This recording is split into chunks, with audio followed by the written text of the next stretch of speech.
Pop NYC, Jew, and then Andrew. That was the usual suspects. Usual suspects. So shout out the usual suspects. I think we got that as soon as I went live. So shout out The to all you homie, boys tapping back the, in. I'm the sure we homie will ho- see for you. the replay viewers. I was gonna say something too on the tip of my tongue. Well, two things I think to start Oh, the show off. oh, Rest in but, peace to Ricky Hatton. oh, RIP. Rest in peace, Ricky Hatton. That's very sad. We'll discuss it, but his family just issued a statement today, so we'll take a look at that. But there. I mean, there's 46 years old. We'll discuss it. But what were you gonna say? No, I had the homies at the Pure Rap podcast debate your Juice World comment.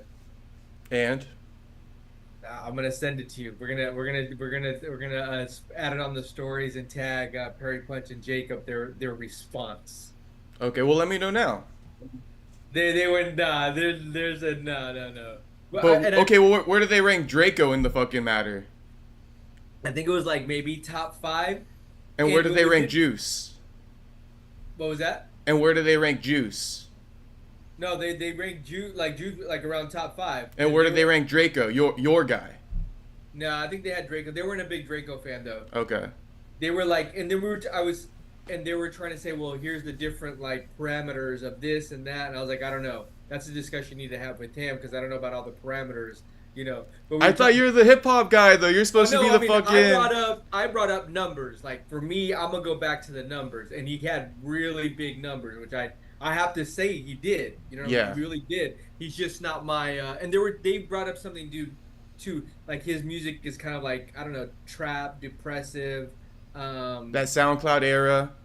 Yeah, so it has a sound to it too. Mm-hmm. So we started talking about Triple X, but I did record them, so I'll make sure to tag you. Okay, I'll take a look. So I guess when you're saying some of the other stuff they might have been discussing, like influence and like. Yeah, Okay, yeah, different got like, you.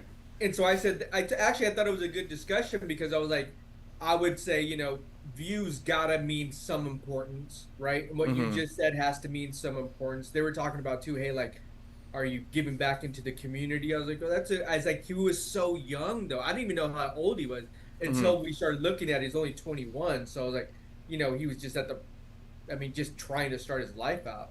I mean, he had a bright future. I feel like he was going to be like, obviously I'm going to say this because I respect him heavily, but I feel like he was like the Justin Bieber of rap for this generation almost. Like, you know what I'm saying?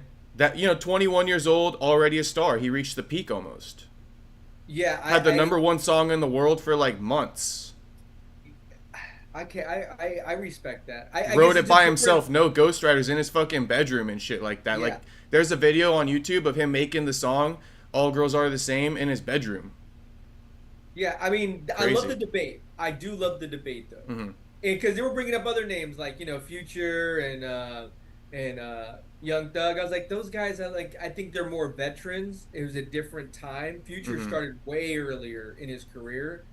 Those are like OGs in the game. They brought up Drake. I was like, see, I think that's a bad comparison because it's not the same era. But Yeah. Interesting, right? Do you want to judge it based off era of all time? I guess the rankings slide based off all yeah, time, based off era. yeah, I think him and Triple X would be a good head-to match. Mm-hmm. Except There's some other ones like I guess if you're gonna go this era, it's like Triple X, Juice World. You got Kodak Black. You got Young Boy. Those are like So the Young Boy was a good one. That actually, I yeah. was thinking about that. We were talking about Young Boy. That's a good one. You know what I mean? But now that they have, because I think he passed away in 2021, Juice World. I think so. So I mean, it's been 5 years that have almost 5 years that have passed by. A lot's happened. Right.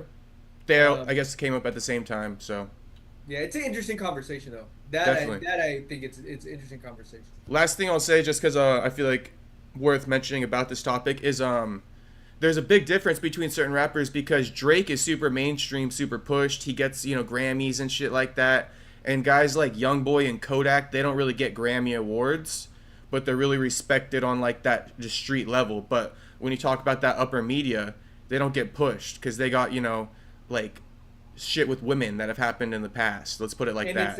it's an indie type of vibe. You know what I mean? Yeah, it's not that radio music. Like YoungBoy barely gets put on the radio. Drake's whole album gets put on the radio. A lot of Young Thug shit gets put on the radio. So Yeah. it's and Juice World was radio. So that's he was. yeah. I So that's agree. something where YoungBoy and Kodak don't really cross over to yet. Not even They yet. did a Their music couple- is just too hardcore. They have a couple songs, right? That break One or yeah. two out of every album, yeah. Yeah, they have one or two, but yeah. Yeah. Interesting discussion. Definitely. So yeah, tag me in that. But to this weekend, we will touch on Ricky Hatton just to give it a little preview though for everybody tuning in.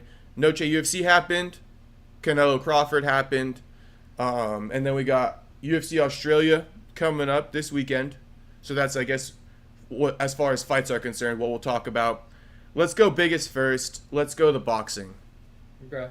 I mean, congrats to Terence Crawford. This man's a fucking legend. I mean, if you've seen it, I think he's got like 5 weight classes he's been a champion in, 3 weight classes undisputed, 40-something belts that he's won. I mean, this is crazy. Like, you don't hear about these numbers in the UFC. So, congrats to Bud.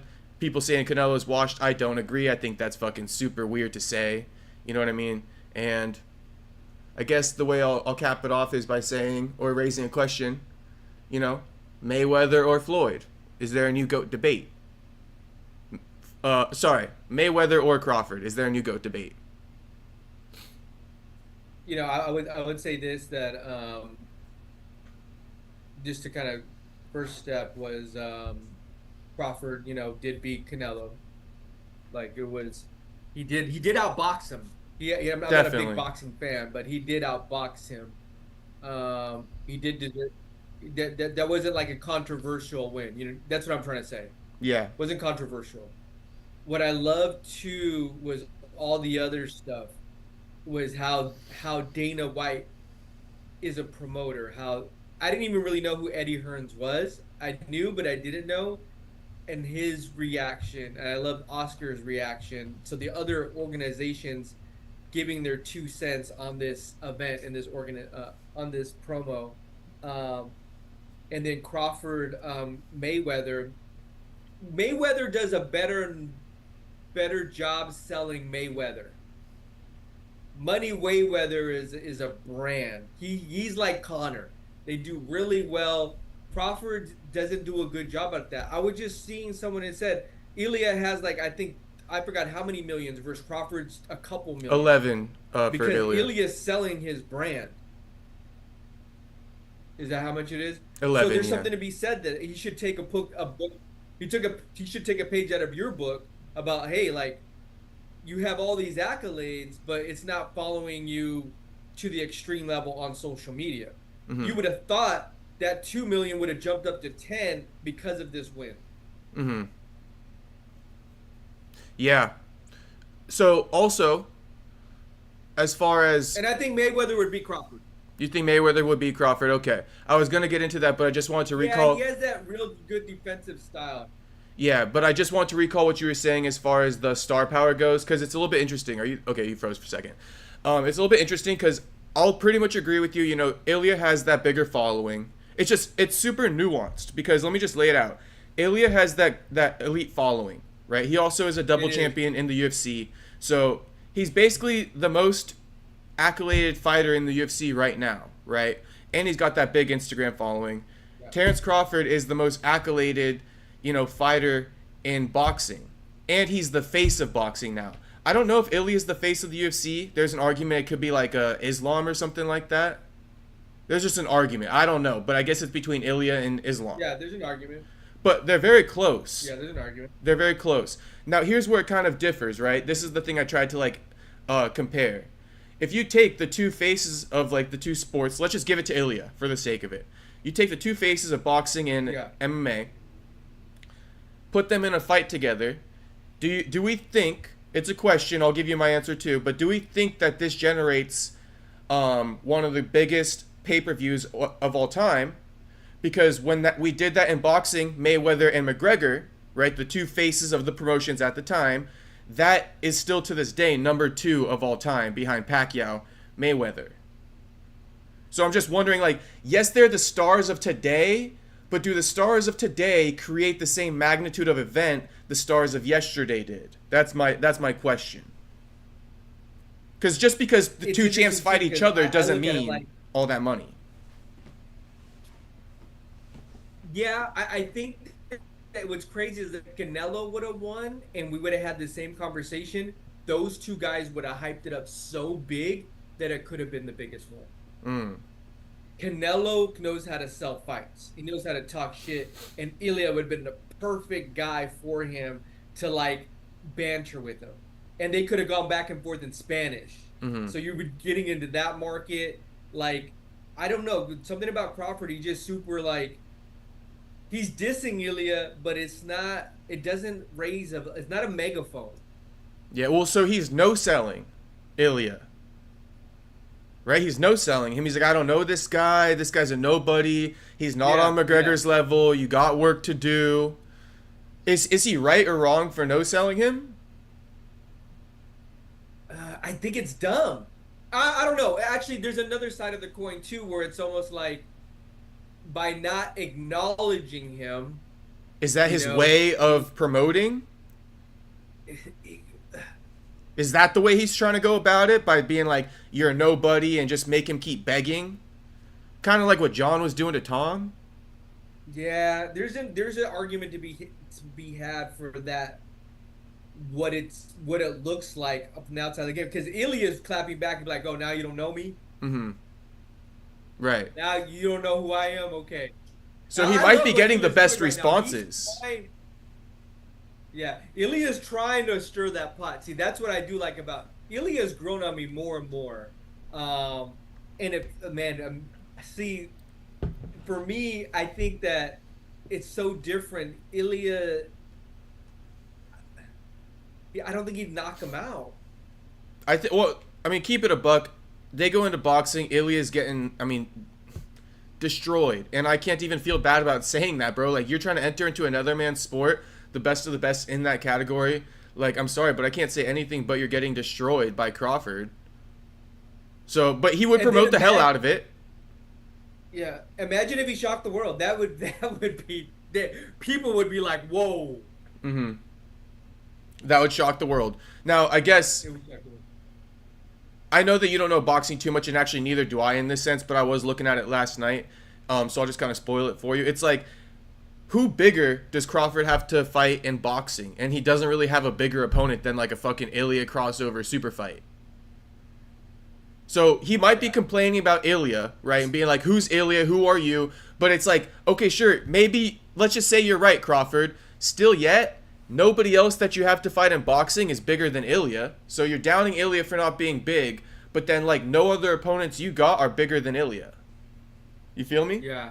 So like make that make sense. And I go back to what you said too. I mean, I don't know too much about boxing when I can start throwing out names like that, and feel comfortable, with who I'm saying. So there aren't really any names though, to be honest with you. Like if there was a Canelo name, we could put that out there. There isn't anything even close to that.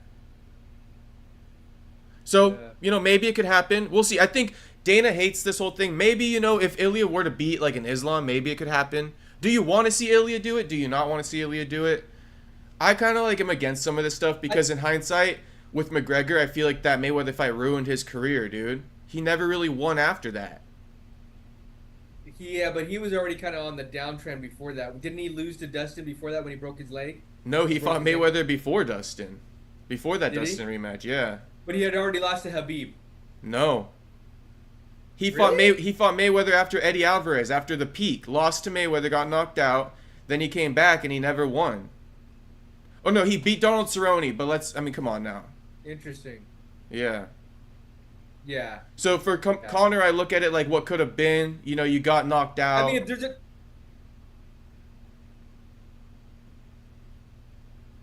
Yeah, I mean, I don't know.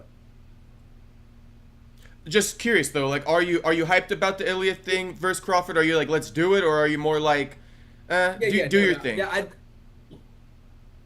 I'd watch that. I'd watch that. You'd watch that. I wasn't very excited about. I wasn't excited about Crawford versus Canelo, but if I saw if that fight came out, I'd be like, yeah, I really want to watch that. Okay, yeah, I would be super excited to watch it too. Honestly, I would. Yeah. Um, And just the banter. I want to see Ilya get underneath Crawford's skin. right.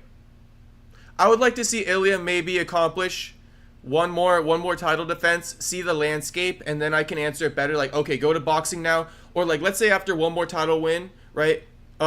Ilya's fight hasn't been announced yet, right? No.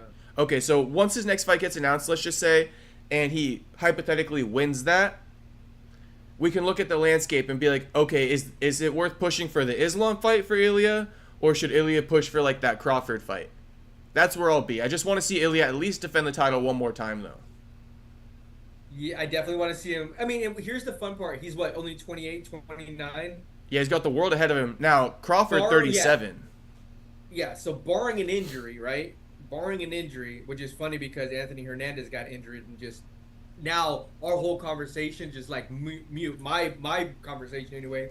Um, but yeah, the world is in front of him right now, and he has the swag, he has the mouthpiece, he has the social media, he has all the things you like to cross on that box Mm-hmm. to be like put him in, Yeah, I'm with it for sure. put him in. Um, looking at it's funny because I was just saying how I'm not super with it just because I don't want to see guys ruin their career, but I'm also with it for the promotion. You know, I love the Mayweather McGregor promotion, even if it maybe in hindsight, right, it wasn't good for McGregor's career, longevity wise in the UFC. I still like the promotion of it, so I can enjoy the Yeah. promotion. Yeah. I was gonna say, so I just wanted to point this out to you. I think it was like 41.4 million or 3 million viewers on Netflix, right? Oh wow. So that kind of gives us a ballpark, and this is going to be called. This is called the most viewed men's championship match of the decade, I believe, or something like that, of the century. Let me get that right, just to be clear. Yeah. But I have a point that I'm going to tell you in a second. Hold on, I may freeze. I need to reconnect my internet. Hold on, Century. right? Yeah, your internet's kind of fucked today. Yeah, hold on. Okay.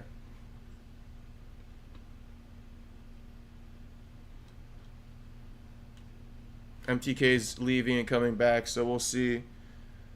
What I was going to say about Canelo Crawford, 41 million, most viewed boxing match of the century. That should be better right there. Okay, for sure. So I was saying Canelo Crawford, most viewed boxing match of the century, 41.4 million viewers. U.S. viewership was 20 million, 20.3 million in the U.S., which is pretty cool. So half the viewership came from U.S. So when you look at that, right, and people say like, you know, U.S. you gotta be a star in the U.S. This is why, because the U.S. makes up about half of the world in terms of viewership, right? It hit 40 million. The U.S. was 20 million. So that's why it's good to be a star in another country, but it's doubled up when you're like Alex Pereira was a star in the U.S., a star from Brazil. Yeah. That's that big crossover. Ilya hasn't really become a star in the U.S. I will kind of say that he hasn't. But to stay on topic with this is my point. 40 million, most viewed boxing match of all time. So that gives us a scale. It's also on Netflix. UFC is about to be on Paramount, where pay-per-views will be. So generally speaking, right, like the biggest UFC pay-per-view, like the goal right now is 40 million, right? We'll see what the UFC can hit, but we're talking Canelo Crawford on Netflix. It took all that to reach 40 million. So maybe I'm thinking like, if I'm just gonna just guess something, like maybe like one of the bigger UFC cards on Paramount will generate like, you know, 5 to 10 million. I was gonna say 20, but okay, I'm following you. Something a little bit lower, but yeah, like 5, 10, maybe 15, maybe 20. You know, cutting it in half is a decent reduction from Canelo Crawford. So something along those lines. My thing is though, Paramount, I don't know how many users are on Paramount. Netflix has people all over the world. You know what I mean? People in the Philippines have Netflix. People in Australia have Netflix. I don't think it's necessarily the same with Paramount. And see, and I think that's exactly why they're building their platform. All these guys, right? They're trying to reach that worldwide audience, right? Yeah, I think and that's kind of why they low key made that deal with UFC, because they know, hey, we're gonna reach a worldwide audience, and little by little we're going to create all these partnerships. How they already have it with Europe and what is it? They're Africa and Australia and Who all still Asia. have to actually pay for pay-per-views, right? It's Right, just because U.S. fans who don't have to pay because of Paramount. So that kind of right. reduces it again, right? Like, the U.S. is already half, so you take... But what I'm saying is that they're gonna get there. Watch, the day will come, maybe not right now, but maybe 3 to 5 years where Paramount's gonna be like, okay, now it's open to the whole world, and we've been building it because I think they like Dana's strategy too of how he's built and curate all these markets, and they're gonna take that blueprint with him, and I'm sure that was a selling point to him, to them. You know what I mean? Like, hey, I know how to do this. I already have these contracts set in place. UFC Europe, they have the rights. TNT, right, has rights because we see I get flagged all the time. Oh, India. Mm-hmm. Have you ever got flagged for India UFC? Yeah, so you're saying... What are you saying exactly? Because those contracts they have set in place now is why they can't put it on Paramount yet. Once those contracts come Are you up, sure about that? I'm pretty positive, bro. Because I think, like... yes, they, in they, Europe, they have to deal with TNT. So, okay, so in Europe, they have to deal with TNT. but that's a contract that's about to be up too. And you think that they're just gonna take Paramount? You're trying to say that they're gonna take Paramount and just like umbrella it to all their expiring TV networks? Is that what you're trying to say? Exactly. And then open up Europe and say, okay, Paramount Europe, now you guys can subscribe for X amount of dollars a month, and you're gonna also get these additional benefits of whatever comes with our programming as these other markets open up or whatever, because their contracts, I believe, right now. Let me look something up. If Paramount's like an international TV network, though. Because at the end of the day, it's just like Netflix. And all you need for Netflix is to have internet and pay a subscription. Paramount's no different. The thing is that they just... Well, it says Paramount already operates international television networks, channels through its division. I mean, I guess so. I mean, you make a decent point. I guess just to say it's just a lot of But I'm sure it's a lot Dana of went to them, but I'm assumption. sure Dana went to them and said, "Hey, once these contracts are up, you're gonna have the first access." But I mean, okay, I guess this is where I'm having difficulty. Like, how do you know that? So you're just thinking that's what he said, and okay, fair enough. Oh, okay, but I mean, you would think that why would they re-sign with TNT after their contract's coming up in Europe when they already have a huge contract with Paramount? And to be honest with you, that stuff's a little bit like when you're talking about like who they might sign with in the TV network. That stuff's a little bit above my above my head a little bit. Like I don't know why they chose to sign with Paramount and not, you know what I mean? I think it's because not TNT, Paramount is trying to get to the point where Netflix is at. In 5 years, they're saying, hey, we'll be able to roll out a boxing event too and have all these billions of subscribers across the world. Okay, and I can hear what you're saying. Now it's making a little bit more sense. So why do you think Paramount's trying to become a Netflix, though? That would be my question to you. Just because they signed with the UFC, well, everybody wants to make money. But does that mean, like, the Fox app wants to become a Netflix, too? And all these, like, you're specifically saying there's a ton of apps, like Fox app, like all these different 100%. apps. So 100%. I'm asking you, why do you say Paramount wants to become the Netflix?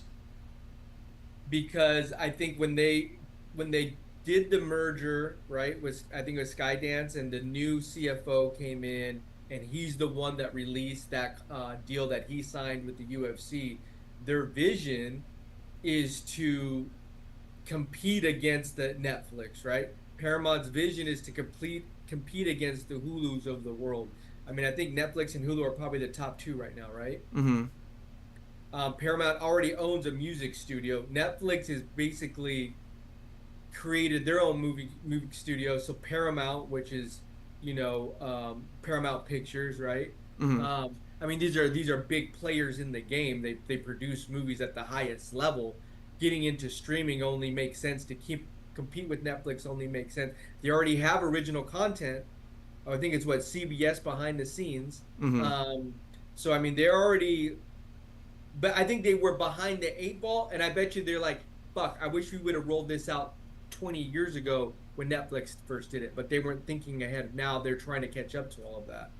Okay, so in conclusion, when I said earlier, that the UFC isn't really going to be able to touch that number really anywhere close to Canelo Crawford. You pretty much agree with that, but you think maybe 5-10 years from now it's a different conversation. Because Paramount is not going to become a Netflix in less than like 5 years probably. It's got to be like a 5-year plan to get all these contracts that you're saying. Yeah. You know what I mean? No, I agree with Canada. That definitely won't happen overnight. Yeah. That definitely won't happen. That's going to take, them getting into these markets and being able to. I just want to look this up. UFC TNT.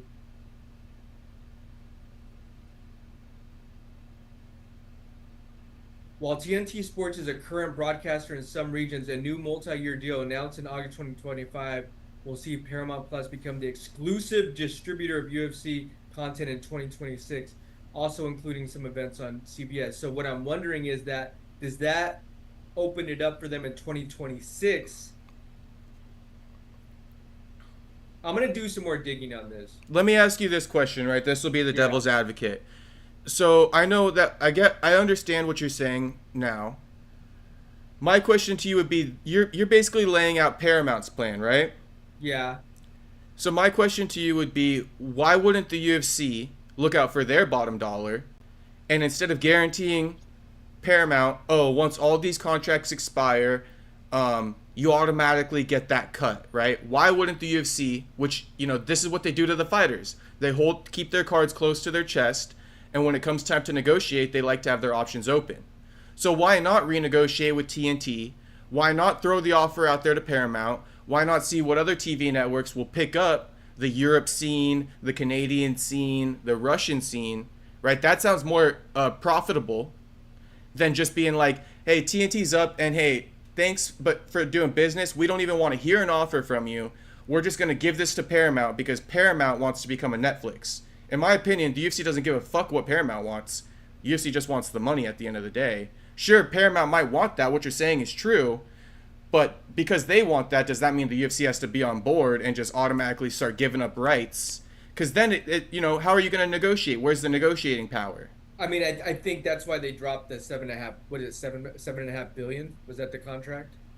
10 years? But that won't have anything to do necessarily. Like, it'll be like, yeah, thanks for the $7 billion, but does that mean you want a discount for Europe now? And then if it's like, okay, yeah, we do want a discount, then it's like, okay, well then TNT's offering me this much more, $500 million more. So like, I get that you want a discount, but you already signed and delivered on this one. So like, you want me to take a $500 million pay cut because you gave me $7 billion up front.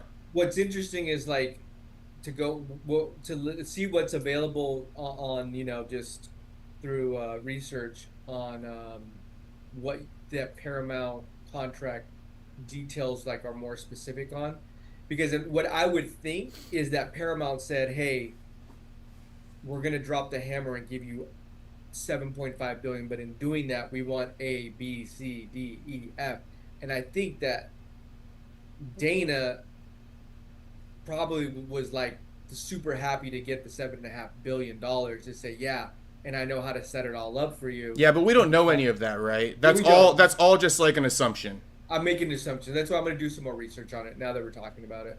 Yeah, and if we don't go off an assumption, I think, what I just got done saying is kind of like, I guess, the more realistic way to look at it for right now.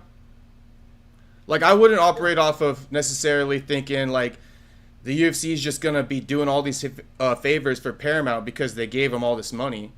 Yeah. I mean, I think that's a lot of, like, thinking about good graces. I was just thinking, like, the UFC is, like, this super nice business partner, like, in this grateful business partner. And we've seen nothing but the UFC being just cutthroat at every single, like, step of the way, taking the most of what they can get. Like, they never even been in debt. Like, just last thing, with ESPN, that was one of the complaints during the ESPN era, is you're getting all this money, and you have this guaranteed money coming in, so that's why you're doing Apex cards. So it's like, yes, they've been paid billions before, and they didn't act like they were in debt to ESPN. So based off how they've acted in the past, like, I don't think they're going to be like, oh, we're so thankful for Paramount's $7 billion. I feel like they're like, we earned that shit. Yeah, 7 billion for what you got. We gave you everything, and like that is what it is. Like we're not gonna fucking like we got money to make in Europe. Like if you want to play ball with how TNT's offering to pay, then we will. So you think they'll get another slice at the pie when those contracts can come up for renegotiations and put it out to the open market and be like, Paramount, you still get a chance to bid at it. Yes, but they're gonna keep their options open, in my opinion. All right. I Yeah. can see that too. I mean, no, you're right. You're right. I mean, they are. I mean, they are good businessmen, and it does say. I just reading it to you. It says, exclusive rights in the U.S. Mm-hmm. So it's a U.S. rights deal. Yeah. So yeah, Paramount can distributor negotiate. rights, distribution rights is and I think that's a key word of like what we're trying to talk about here. The Yeah. exclusive U.S. distributor of all UFC events. Right. So what we're talking about is distributing in the other regions of the world. Where Paramount can bid too. Yeah. Right. Right. But let's see if they could play ball. I mean, they got 7 billion to spend. They could probably outprice Because I was TNT. surprised too when they first announced it. I was like, "Oh, Europe is gonna get it," and the Europe fans like, "Nah, bro, Nah. you're gonna have to steal someone's Paramount stream or something." You know what's funny is what we used to do with like Xbox, and when Madden would come out, you could switch your location on Madden and get the game to come out 24 hours before it came out. If you went to your Xbox settings and switched the location. Oh damn. So I'm wondering if you got Paramount Plus and you switched the settings and did like a VPN and said that you lived in the States. If you have a VPN, I hear you can do shit like that. Like if you're in Australia and you got a VPN, you could watch like US version of Netflix. So Yeah. there's ways around it, right? If you're smart enough. There's ways around it for sure. Now, Noche UFC. Okay. Immediate thoughts off of Noche UFC. I thought it was a fun card.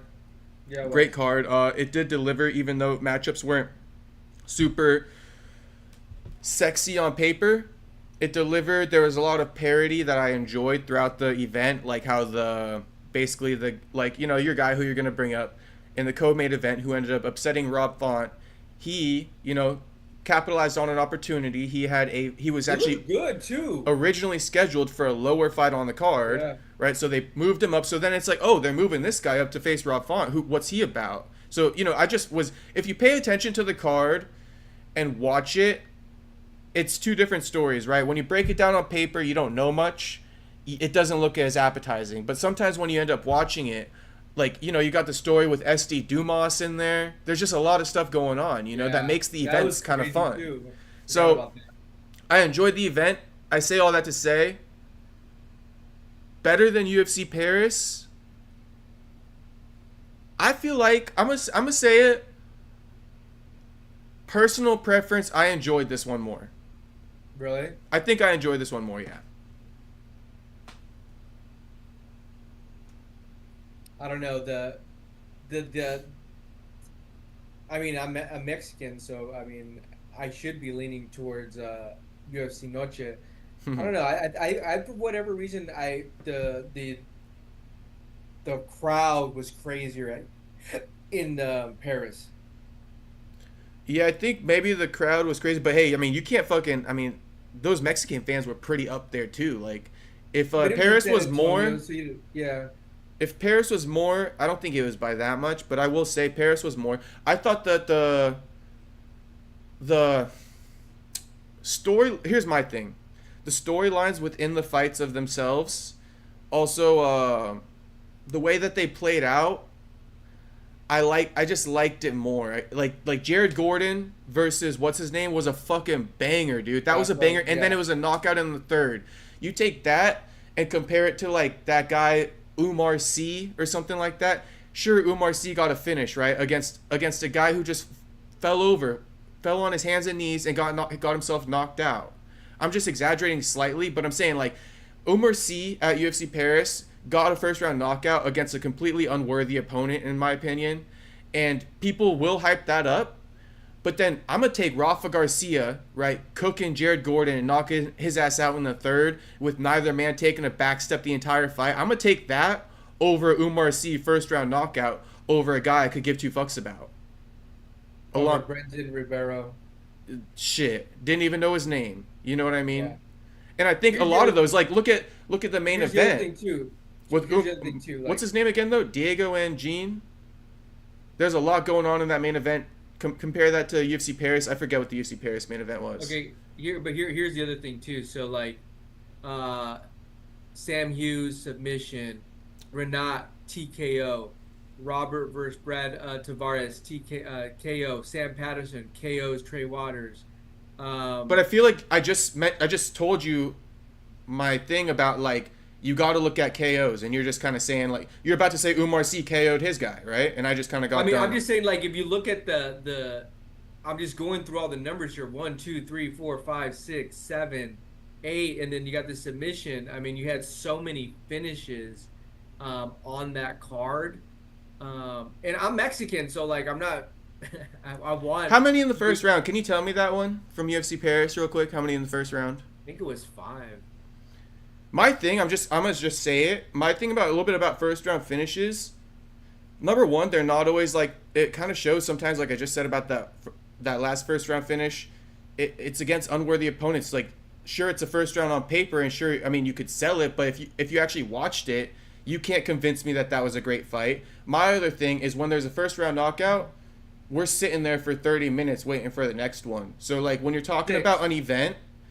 Six first round knockouts. So when you're talking about an event, right? Sure, when you say, oh yeah, all first round knockouts, I think a little bit deeper and I'm like, you know what, yeah, sure, all first round knockouts. And then I was sitting on my ass for like an hour and a half, 2 hours waiting for these next fights to roll out because they put all these mismatches in. That's a little bit how I view it. Like that's what like I feel like I've been trying to say, but I didn't want to say it by being a dick. But it's like, yeah, I mean like I feel like I'm being picky. But it's like, yeah, when there's a ton of first round knockouts, there's a lot of dead time too. That's a fucking fact. We sit around for 30 minutes waiting for the next one because of time slots and shit like that. Mm-hmm. So, I mean, that's why sometimes like an event with all knockouts actually can kill the event because it's like we're just sitting here. And then we get like 3 minutes of entertainment for every 30 minutes of wait time. And I felt like Noche UFC, the way the whole thing came together, the event as a whole, take the crowd, you take the pacing, you take the matchups, you take the parity. I'm gonna go Noche UFC. Yeah, I mean, I would say this. It was interesting, like, you know, I But what do you think about that first round thing that I just said? I think, I mean, there's adrenaline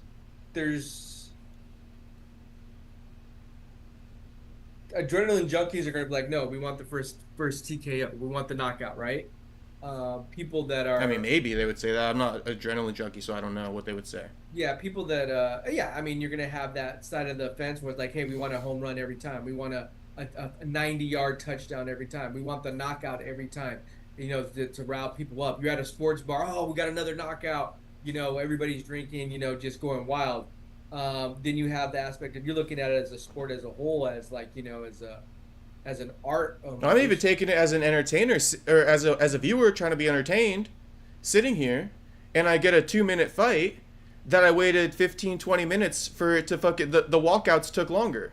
And I would say this too, to add to that, most people that are watching it to that degree are probably more diehards. It's the other guys that are like, you know, that watched that main event that nobody knew Rob Font or David Martinez. I feel like the guys you're talking about are people who are just like drunk in a bar though, who are just like watching the fights as a product. But if the fights weren't on, they wouldn't even be fucking like celebrating it anyway. They'd be in the bar drinking still. Yeah, probably. Yeah. So that's your fucking representation of like. Yeah, but it's I feel like I'm the representation. We're talking about the people who are sitting at home watching the event. The people who tuned into the event and attended the event. Take it from that standpoint too. If you attend an event and you watch a fight, try to imagine yourself sitting there for another 30 minutes for the event to roll out. That's what I'm trying to say. I'm not taking the lowest fucking common denominator of the fan base. I guess there's like I said, for me, I would say it would be 50-50, right? You're going to have half of the people that say, yeah, they're just there for the knockout, just getting super faded at the event live, just fucking super high. What do you think? I said what I think. I don't really like it that much. Do you like it? Do you not like it? Like, are you okay with it? Like, fuck what the other people think. I think that, yeah, I'm fine with it because I think the matchmakers know what they're doing. They know that they're gonna put two guys kind of underneath on these low, like, you know, prelims, and that they know they're fuck the matchmakers.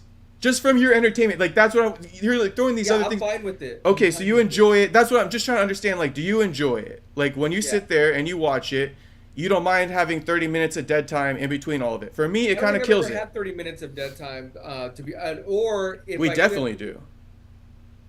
I'm gonna time it next time. I'm gonna time it next Do time. you know how much dead time the boxing events had? A lot. A lot. So I mean, Yeah. it definitely happens. But yeah, And go ahead and it time was it. it was funny because I heard Dana say it something too. I forgot what he was telling out. He goes like, if you watch a UFC fight, we are just going, going, going, going, going, going. Pay-per-views, yes. We know what we're doing. He goes, you watch boxing, you got this, you got this. It's like, and I agreed with them on that point. I was like, that's a really good point.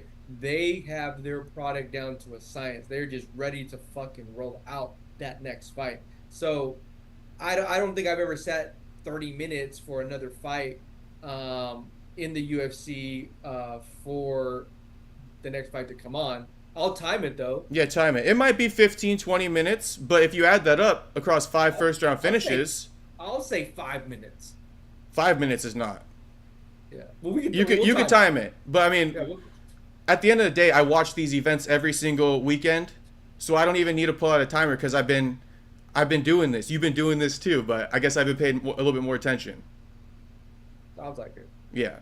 I don't think I've never had a problem with it, I guess. Yeah, that's fine. But it definitely happens. The reason why, just to explain to you, they don't do it for pay-per-views, right? It's kind of self-explanatory. But when you're talking about these other events, like on fight nights, they have time slots that they're filling. So like it needs to be filled from like 6 p.m. to 9 p.m., right? And so if a fight card ends in like an hour and a half and they just rush it through, the time slot doesn't get filled for the commercials that they've already sold. Mm-hmm. So that's why they have to time it out 30 minutes per fight for fight nights, because they've already sold advertising. ESPN already sold the advertising commercials for an entire 3-hour event, right?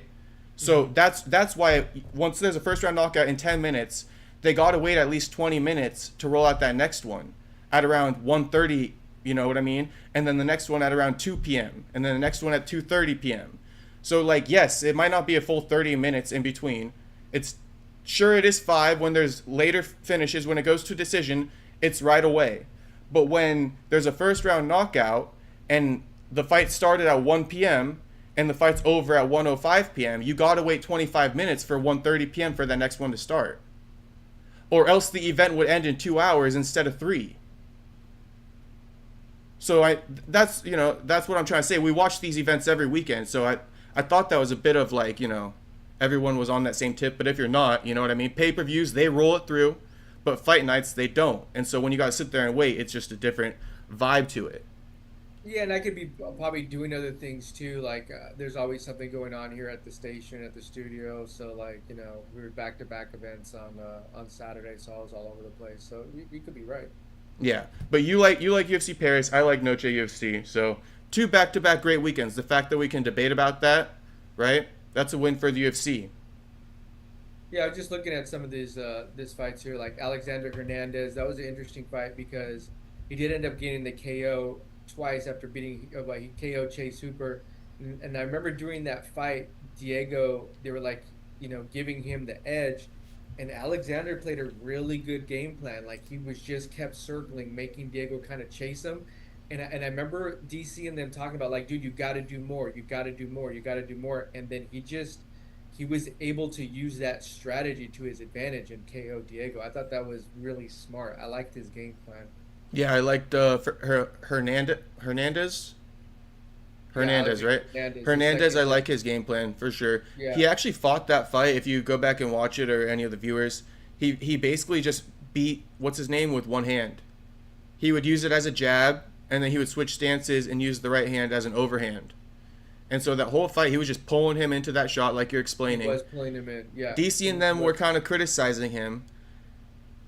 I feel because they said he was down that first round. Yeah, this is my thing. I'll say, while I was watching that, this was my opinion. I'm glad that you brought that up, because I feel like DC and the commentary at times, they start to, how do I say it? They cater their commentary too much to the uneducatedness of the judges, right? They almost are like, the judges aren't educated, so in return, you got to fight a dumb fight. Because, like, the judges can't decipher intelligent fighting. And in my opinion, like, that's fucking up the sport a little bit. Like, what Hernandez was doing was super, like, beautiful to watch. Like, controlling your opponent, having him come into your shots, landing these big shots, right? It's way different. But then DC and them are going to be like, but the judges think he's just getting backed up and controlled the whole fight. It's like, dude, are you kidding me? Hernandez is the one controlling Diego. But you're just going to think he's not because he's taking back steps. But it's like, I feel like you guys are fucking up the sport. Like, you know better than that. Yeah, and I felt like, too, like, when I remember hearing that after that first round, I was like, is he? I was like, did he lose? I was like, did he lose that first round? I was like, it was close. He didn't get dominated. You know, Diego was trying to go at him, and I thought he was being smart. I even thought he was being smart of, like, not rushing in. Use Jin Silva as an example. Crucial mistakes, rushed in, and he paid for it.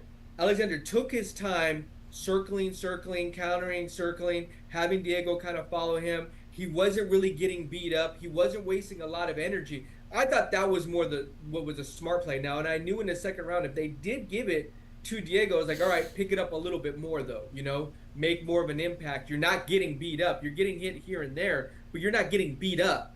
And then he had fucking caught him. I was like, she shut everybody up. I was like, all right, there you go. Yeah. 2 in a row. Game plan worked. Yeah. So shout out to Hernandez. Fight IQ. He's good. I was saying, you know, so just to kind of break this one down, I did a post show, so maybe people already heard this take. I'm going to just start saying it like I said it the first time every time, though. I'm going to stop saying that I said it in the past. Right. Chandler. He called out Chandler. That was good. And listen, I'm going to say, Chandler cannot even try and attempt to say that Hernandez is below him in any way, because Hernandez has like fucking 17 fights in the UFC. I think he's 10-7. So not only does he have more fights than Chandler, he's got a higher win percentage than Chandler. He's been in here for like 5 years longer than Chandler. Chandler better wake up and apologize if he even thinks of no-selling this man. With that being said, will it happen? Will it not happen? I don't know. But give Hernandez a fucking ranked opponent. Yeah, he needs. I feel like a lot of people would say he doesn't deserve Chandler. What a retard. And it's like, again, look deeper, man. Like, he may be a little bit of a knower name, but he's been here for a long time, bro. And fucking, he doesn't have any more. He's no less than a Michael Chandler, bro. And you're putting your name out there, right? Like, it gets you more buzz. It gets you more buzz. Like, even if it's a stretch, I like to call out. I like that he had a call out. I like that it was a ranked opponent. I like that it was someone that probably he could defeat. It's a good fight. Yeah, that would be a good challenge. It really would be a good challenge, you know. Not to jump ahead to here, but I was also looking at that the Kelvin Gastelum fight. Yeah, so we need to touch on Kelvin for sure. We're going to spend a minute on this. That was interesting because he took some hits and he fought back. There is no doubting Kelvin's skill. I'm not going to ever come on here and say Kelvin's a bad fighter. So anything positive you got to say, I'm a co-sign it. I mean, like, I don't got anything negative to say about the man. Like, he's a great fighter. You want to finish off being nice to him before I fucking tear him down? This is the one thing I was going to say. There were a few moments there I was like, bro, finish him. What are you doing? Like, there was a window there that Kelvin could have almost lost. Who were you saying should have finished too? Kelvin should have. There was moments Kelvin dropped him. Like, bro, you have him. Jump on him. And then he's like sprawling. And then he's like not going for the finish. And I'm like, all right, you're going to give him a chance to recuperate, get back up. I guess, you know, I thought it was a bad decision making because Dustin was still fighting back. I had to give Dustin a lot of credit. There were moments there I was like, he could have gave up, and he didn't. He had really good activity that fight. I think he had over like 80 significant strikes in that fight. Like, he was fighting back. Yeah, I thought I remembered it to be a little bit closer. Not closer as far as like a close fight. I thought Kelvin clearly won the fight, but I didn't see the parts where Dustin was necessarily like near finished. So I'll just have to take your word for that. No, he caught him a couple of times, bro. Like, Dustin was like, "Oh shit, I'm stunned." I was like, "Bro, go after him, finish him." Like, he stunned him a couple times. with Yeah. that 1-2 combo, and then he just didn't capitalize. It gave him more room to breathe again, and then he kind of went back in and did his 1-2. Because DC and them had said something too, like he was catching his kind of like his rhythm and being able to counter. So his fight IQ is super smart, you know. But the not doing weight shit, I mean, that's a whole nother conversation. So let's just discuss it, right? Yeah. I'm gonna go. Okay, let's start with the last thing that happened, and then we'll kind of pull back. Kelvin in the post-fight interview, starting with this, DC already said on his show on Monday, they almost didn't give Kelvin an interview. They were so disgusted with the 5th weight miss of his UFC career, they almost didn't give him an interview. Now he gets the interview, he says the win is bittersweet, and he actually has the nerve to say, I missed weight. Shit, it was just because it was a month's notice. So I couldn't make the weight in a month. Bro. Okay, you moved up to 85 because you couldn't make it at 70 all those times. And when you went up to 85, for years, bro, you were saying, oh, I could still make 70, I could still make 70, I could still do it, right? Now, you're switching the whole narrative to where, like, you need over a month to make 85? Like, no, we're not going to drop the bar that low, Kelvin. The fact of the matter is, I hate to be rude, okay? The fact of the matter is you have an eating disorder, bro. You're getting way too fucking fat out of camp. I mean, what are you, 240? You gotta be. Like, but even the picture on the UFC website, he looks overweight. He's got a serious fucking eating disorder. He does. He has to. Because the fact that he started at 70, he couldn't do it there, right? He couldn't be disciplined. Now he's at 85 and he's still like eating his fucking way up to like these ungodly numbers to where he can't cut down. He's got to have a eating disorder. He has to. Yeah. I don't know if he has an eating disorder, but he's not making weight. That's for sure. He's not doing the what's his name? The Paddy Pimblett? No, not Paddy, but the guy that that just was not able to make weight versus Aljo. Brian Ortega. Yeah. Yeah. He's not going that far. He's like, I guess I didn't make it.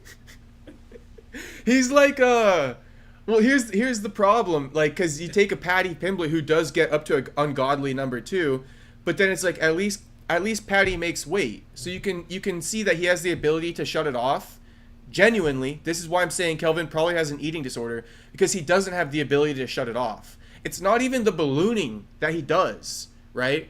But it's like your ability to shut it off. You can't. You've missed weight 5 times. Yeah. It's like when you're losing weight, it's like a mental fucking crutch. So I don't know. Shout out to Kelvin. And I think too, though, that there's a discipline that comes when cutting that weight, right? Those whatever leading up to that 72 hours, the things you have to go through to put your body. He's at the point where it's like, I'm not going to do it. I'm eating. Like I can't do it like this. I got to take a bite. But he's not going to like push his body that far where he's like what happened with Brian Ortega, where he's passing out. Like he's not even gonna attempt that. But like that in his mind, I missed weight. We're not cutting weight anymore, and I missed weight. And so I'll take the repercussions of what it is. You want to take my purse, take my purse. So I think he's at that age in his career too, dude. It's like maybe he needs to go to 205. Well, that was my next thing. I think it's time to go to 205. He'll get destroyed at 205. He's way too undersized, but there's nothing you can do. If you're openly admitting I can't make weight with a month's notice, you're a professional, bro. This is your career. I get that. How old is he now? Like 36? Yeah, 36. But again, he started at 70. He's only like 5'8", 5'9".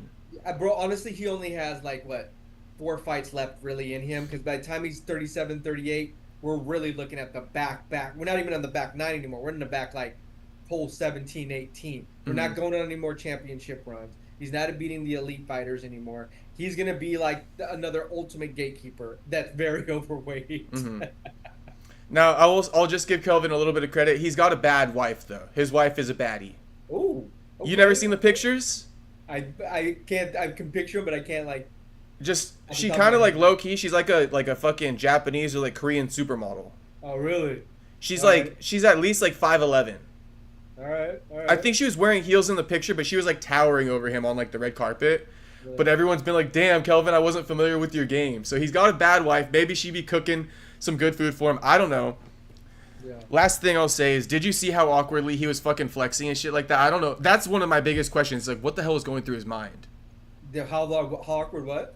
Kelvin is literally, when he missed weight, he's at the weigh-in. I'm going to do it. Kelvin's like this. It's like, dude, what the hell is going through your mind? You're missing weight. Kelvin's like... I still got it, man. I still got it. It's like, dude, what the hell are you thinking? You don't know you're about to miss weight by 5 pounds. This guy's flexing like his life depends on it.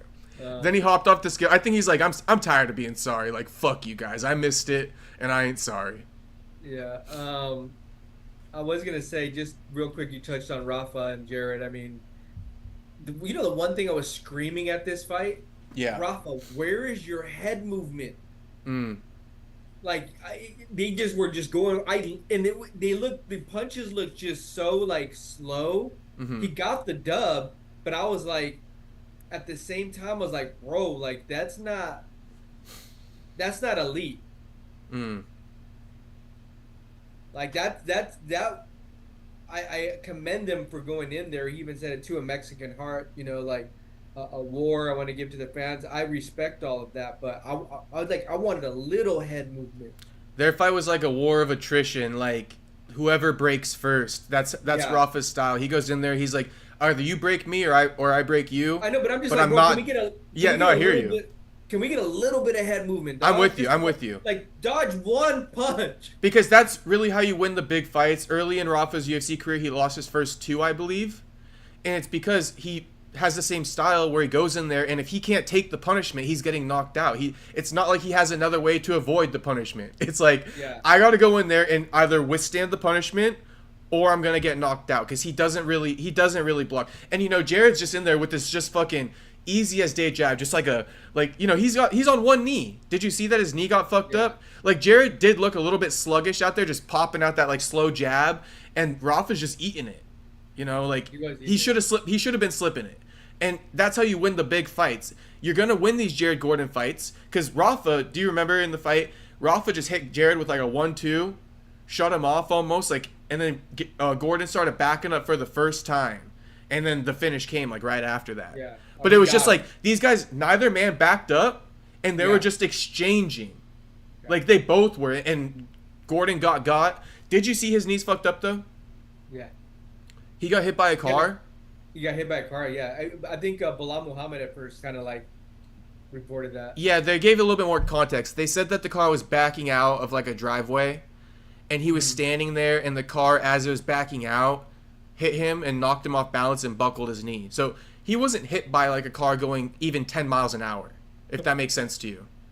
It was a car reversing out of a fucking driveway, and he was standing nearby. You got a little dink. And then he's like, oh, you know, he's got a fight coming up. He's stressed, and he felt something in his knee. That's a different picture. I thought he got like in a car accident. No. That's what I thought too, because Bilal said that shit, and then Jared's like, I was standing next to this car that was backing up, and like it twisted my ankle. I felt it like in my knee. So I was actually kind of giving him a lot more credit for fighting, thinking like he shouldn't have even fought in the first place.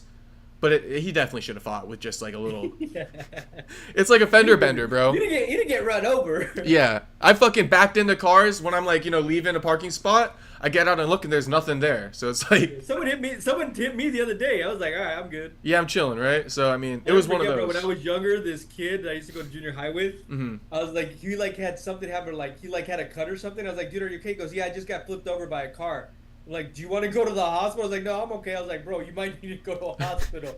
He was so nonchalant about it. Like, I just got ran over. Yeah, that's crazy. If it flipped, you definitely got to go to the hospital. This David Martinez, bro, look, whatever he's doing in his camp. Yeah. Woo! Kid looked good. He looked good. He looked good. Very powerful throughout that whole fight. He had a lackadaisical second round, in my opinion. He took that off just to reserve his energy, get it back up, and then he deployed the same game plan he put out in round 1 in round 3, which is just fucking like 100% power shots, like. And I loved the last minute. He did not leave it in the judge's hands. He left no doubt. Hey, I won this fight. He broke Rob Font. Yeah, and then he was still punching him 10 seconds after the bell rang. Oh, was he? Yeah, the judge did The bell got fucked the up or ref was like, something? bro. Yeah, I was like, ref, five. It was like 3, 2, 1, ding, and he's still like, da, da. He was still on him. I was Damn. like, ref, are we gonna step in or what's happening here? Yeah. So he left. No, I love that he left it all out there on the line. He looked good. He looked like that new wave of what they say of like, hey, what this new wave of fighters are looking like. He Yes. looked clean on all aspects of the game. No, he looked really good. I don't got much to say, and I respect Rob Font. Rob Font's a great boxer. If you Yeah. don't remember, right, Rob Font just beat Kyler Phillips. Almost broke Kyler Phillips. Kyler Phillips is a guy who likes to get the takedowns and do a little bit of that lazy wrestling to get that win. And Rob kept getting up, kept beating him up and punishing him, and Kyler basically broke. Lost that fight. So this young buck, coming off of with Rob just beating Kyler Phillips, who fucking look at his resume in the UFC, Kyler Phillips. Yeah. This kid doing that to Rob Font after what Rob Font did to Kyler Phillips, I got nothing negative to say about this kid. And it goes back to like some. And of the he's young as conversations- fuck. Yeah, it goes back to some of the conversations we had too. I was like, I want to see more out of these guys. I want to see more out of the arsenal. He showed a lot in the arsenal. He did. I was very impressed. Punches, combos, athleticism, youth, cardio. Like he showed a And lot. this is what I was really impressed about. The technique, the power, and the pace for this young man never Yeah, slowed pace down. never. It never slowed down. Yeah. From in round 2 he took a little break. I'm going to admit that. But in round 1 and in round 3, there was no difference. You know what I mean? And that's what broke Rob Font. Rob Font got tired. And this dude was still fucking swinging at him like it was the first round. And Rob, like you just said too, Rob Font, what he does is he breaks people. That's why he was in that position. Yeah. That's why he's ranked number 10. And to see that young kid come in and kind of flip the script on him, like, bro, like my hats was off to him because I don't think anybody expected that. No, and Rob Font has taken like some losses in the past. He always shows his heart. This dude like outclassed him, Yeah. So, credit to what's his name again? Mana or David Martinez. David Martinez. It's a name to remember. Yeah. Like I said, he got moved up, so the UFC knew something we didn't. But he was on a lower fight on the card. Raul Rosas Jr. pulled out. For the fans who don't know, yeah, Raul pulled out, so they bumped this man up to the co-main, and he fucking capitalized. He beats Raul. Shit, run it with Raul, right? That was Rob Font's opponent. He beats Raul, bro. Let's give this young man Raul, but maybe not. Maybe a slower roll. Let's see. I don't know, bro. He looked good. He looked ready. He looked great.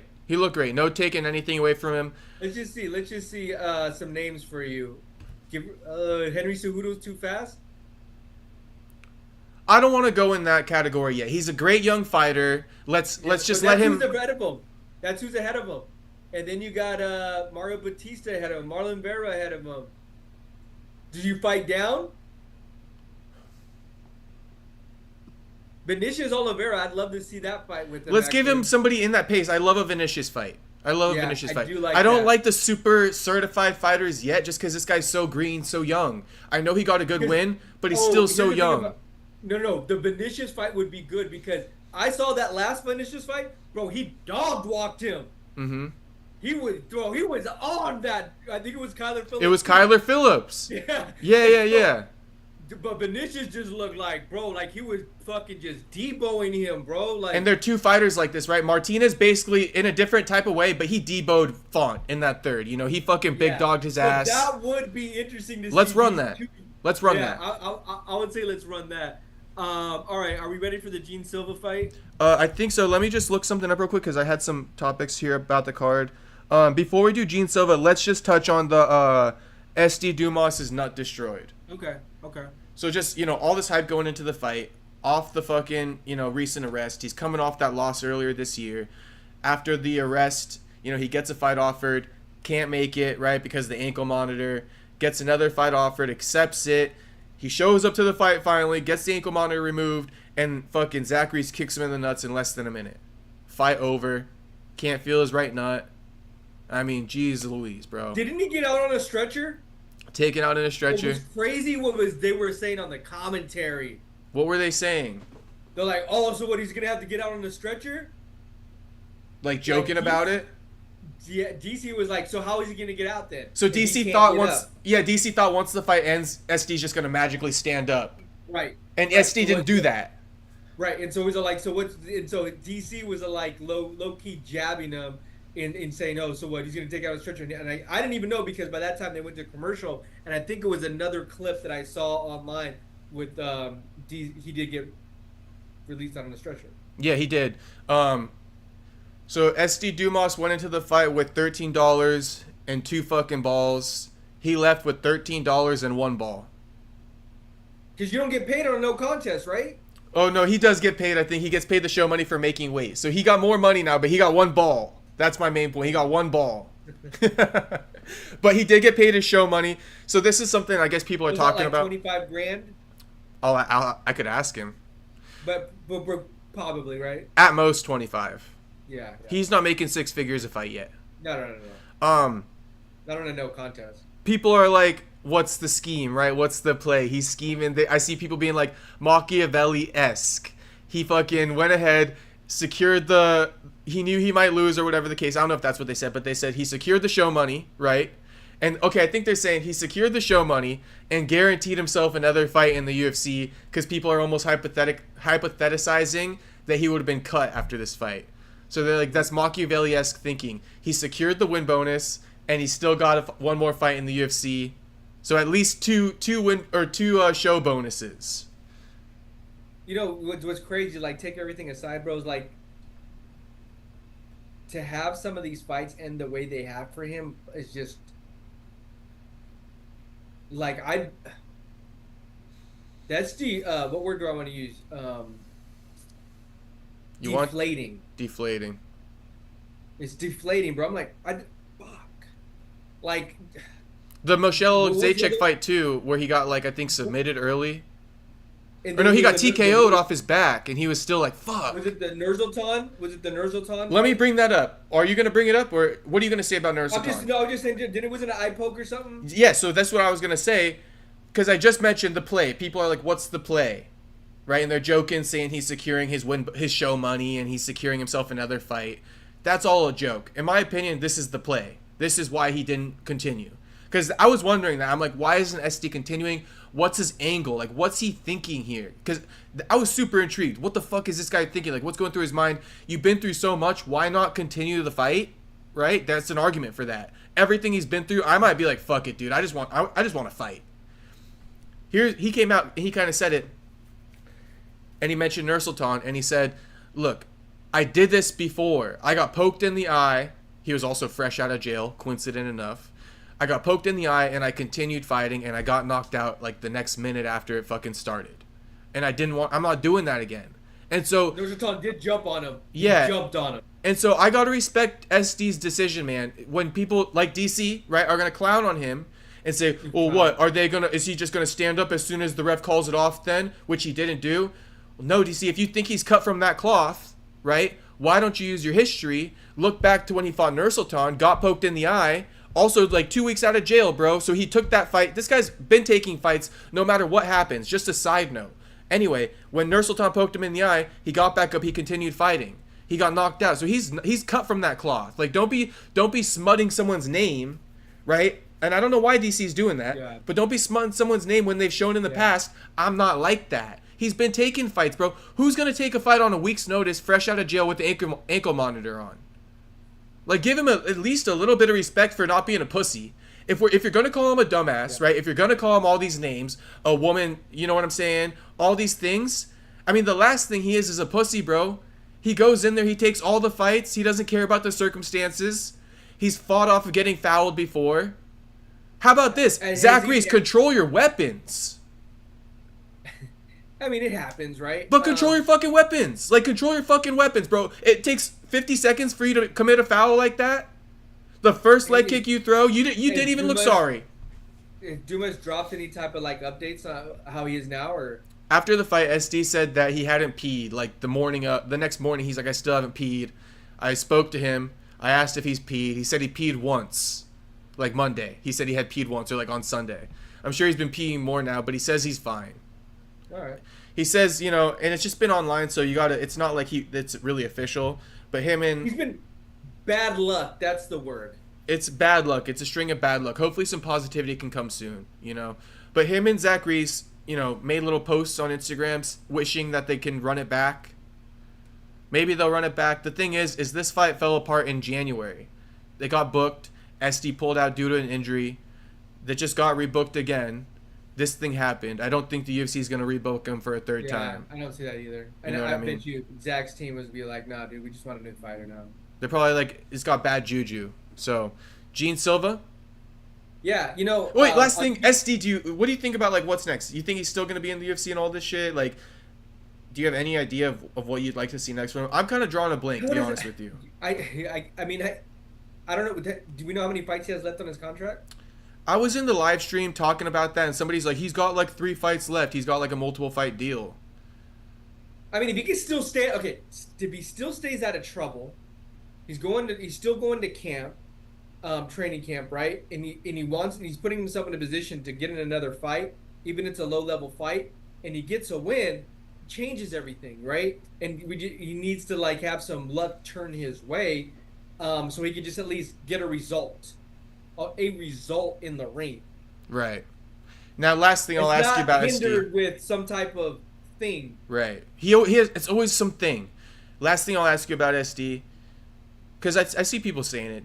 Do you think he belongs or / deserves to be in the UFC? Let's say he wins his next fight. Let's say he, at best, wins 2 fights in a row. Okay, contract expires. Should the UFC re-sign him? Should they say, fuck you, thanks for your services and your time? Because I feel like that's what 90% of fans are saying. They like, get him out of here, finish up his contract. They're not going to re-sign him. I would hate to see that. I guess it depends on how those finishes are. If they're boring decisions... I'd have an argument for that. If he proves he's worthy, then let him stay. If he gets, you know, a knockout, you know, in a really like a dog fight, they say that a knockout in a dog fight. Yeah. Like grit, just heart, like didn't give up and won. Yeah, sign him. Okay, so let me just conclude it with this. This is a big pivotal part in SD's career. All the past, it doesn't matter, right? Whatever you've done, whatever you've been through, even up to Zach Reese, it doesn't matter.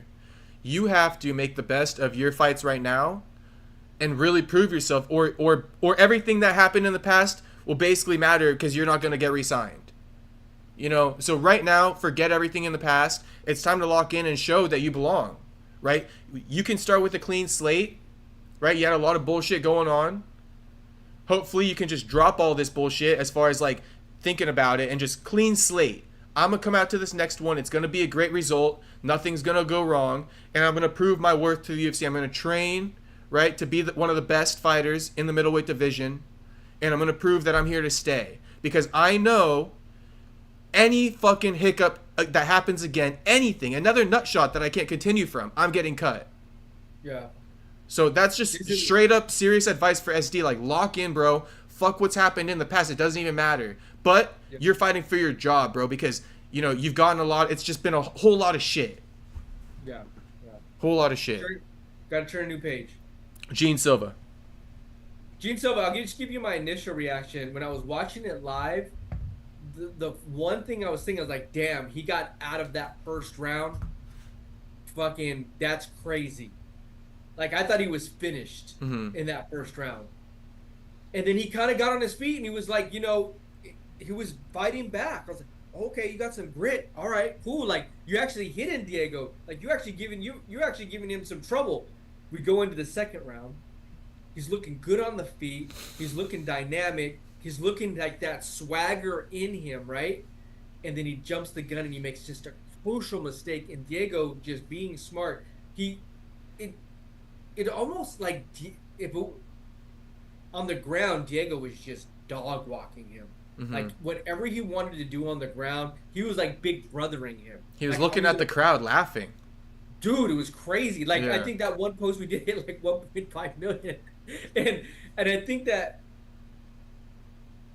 Diego showed there's levels to it, right? Because he took that front kick several times.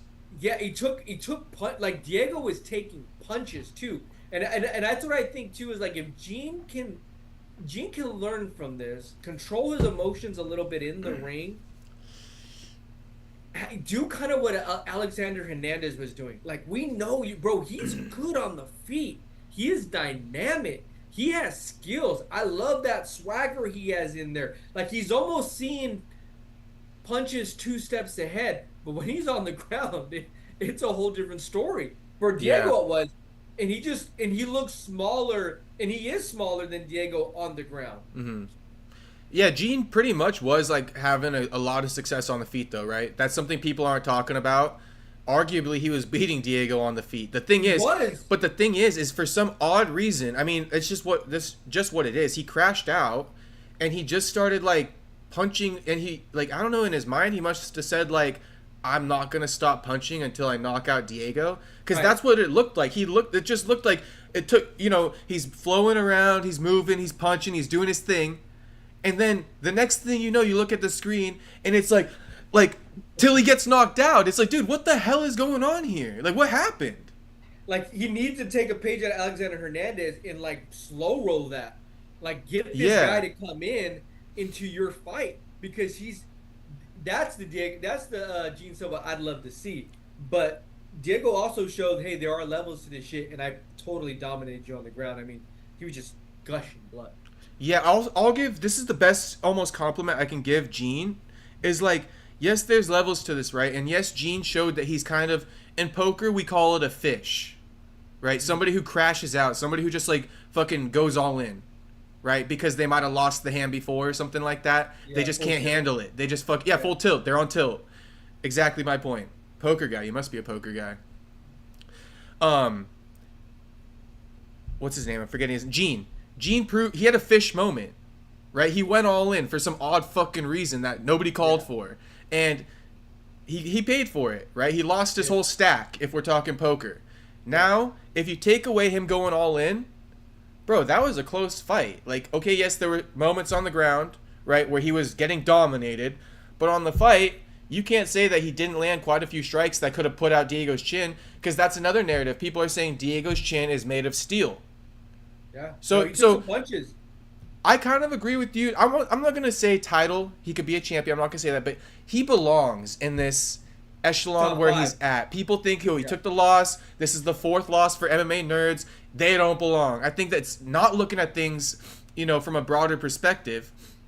I think he belongs. Few minor adjustments. It's mostly just not crashing out. He's skill-wise there. Maybe just avoid not getting taken down as much. Work on the ground game a little bit, and you're right back to it. But mostly, you got a lot of skills.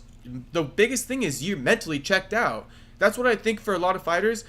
You got to stay focused for 15 minutes. It's one of the biggest things. Just stay focused. The focus, bro, because somebody else is going to check out, and when they do, you fucking capitalize.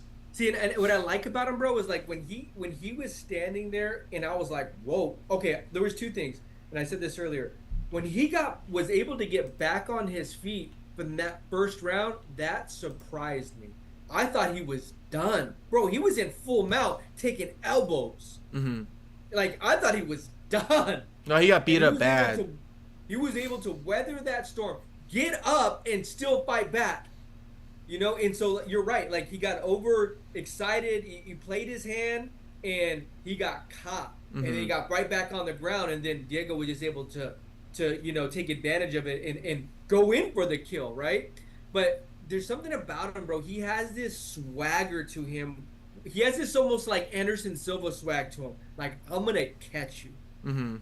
Just wait. I'm going to catch you. I'm going to do something crazy. I got so many skills in here. And I love that about him, because I'm looking at this list. I think he takes a lot of these guys out. I think he beats Laurent, actually. I think he beats Aljo. I think he beats Arnold Allen. I think he beats Brian Ortega. I think he beats Josh Emmett, Zalal. Like, those are the guys who are in front of him. Yeah, I won't say that, but you're entitled. Yeah, right. Yeah. Not in one night, but... Yeah. No, fair enough. You might look like a genius. If that happens. But I think there's something to be said. I don't think he'll beat Volk, not with that type of ground game. I think Volk's smart. Mm-hmm. I think he'll catch a lot of these guys. I think if Aljo was smart, Aljo would take him down. I think if any of these guys try to stand and bang with him, he gets 90% of them. I'll say Gene Silva as far as the feet goes, yes, I think he's pretty fucking good on the feet. I think that, yeah, it would be tough for it would probably. I mean, I don't know till they get in there, right? But it'd probably be tough for Aljo and shit like that to be on the feet with him. I think where people are gonna keep exploiting him is his ground game, and I think that's probably what caused him to crash out against Diego. He probably felt like, I'm getting dominated on these rounds, maybe even 10-8'd in the first. So fuck all this points. I'm just gonna go for the kill because I'm getting dominated. My thing, especially when you compare it to Silva, I do like that comparison. My thing is Silva, right? When he got dominated by Chael Sonnen for 5 rounds with takedowns, Anderson was composed enough on the ground to still lock in that triangle in the 5th. Anderson always knew he had a chance.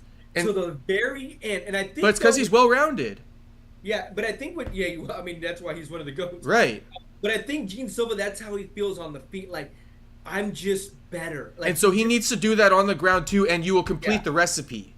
I agree, 100%. You will complete the recipe. If he had that same aura on the ground, he'd be fucking deadly. And I say Laurent because Laurent is a stand-up guy. He's not really a takedown guy, right? He's not really a jiu-jitsu guy. Am I right? Yeah, you're pretty much right. I mean, some of these guys, I think too, like those spinning back fist knockdowns, that's timing. I mean, I'm not. Well, it's easy when fucking, and it's not. I'm not trying to take away from Diego at all, but I'm just saying, Gene made it easy on Diego. Yeah. And Aaron Pico it's just a technique. If all the MMA gyms around the world aren't training, your opponent rushes in on you, counter with the spinning elbow. Like, we've seen it. It's a technique.